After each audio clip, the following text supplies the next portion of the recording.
I'm Yolanda Saito, a legal specialist with the International Development Law Organization. I work on programs on sustainable development and economic opportunity, and I wanted to share a few thoughts today as we celebrate International Biodiversity Day.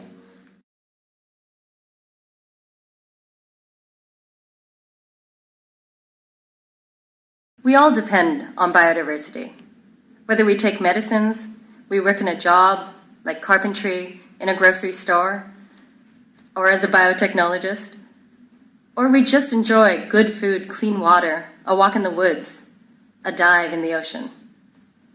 Biodiversity is about linkages.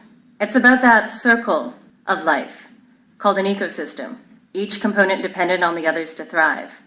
When we have more biodiversity, we have more opportunity to find new cures, develop new technology, create new jobs, and to sustain a resilient and vibrant economy.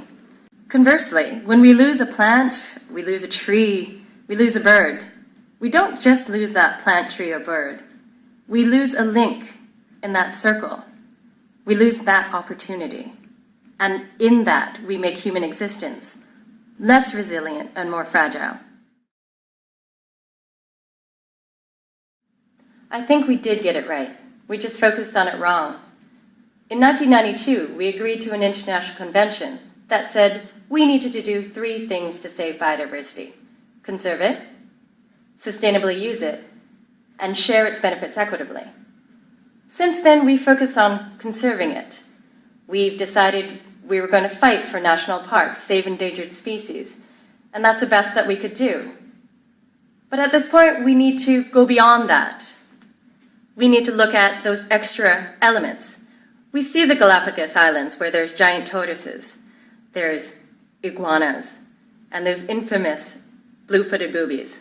They're beautiful, but in fact the island is low in biodiversity, and its ecosystems are fragile and costly to protect.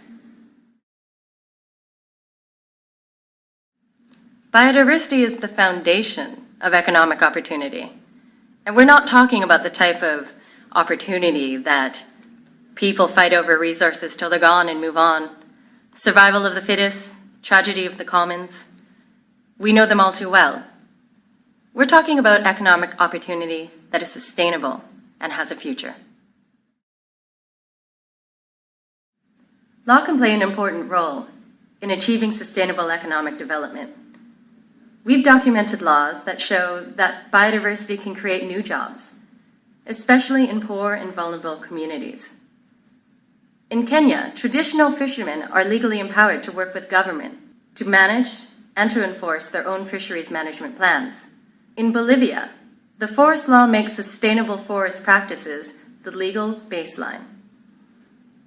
In Costa Rica, a leader in payment for ecosystem services, upstream farmers are paid incentives to use organic agricultural practices that leads to clean water flowing to the downstream cities, saving millions in water treatment costs.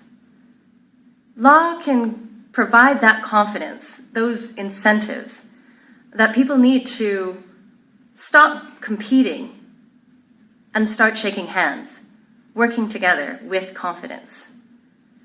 It gives people the incentive to overcome that fear of acting first because they'd be acting together.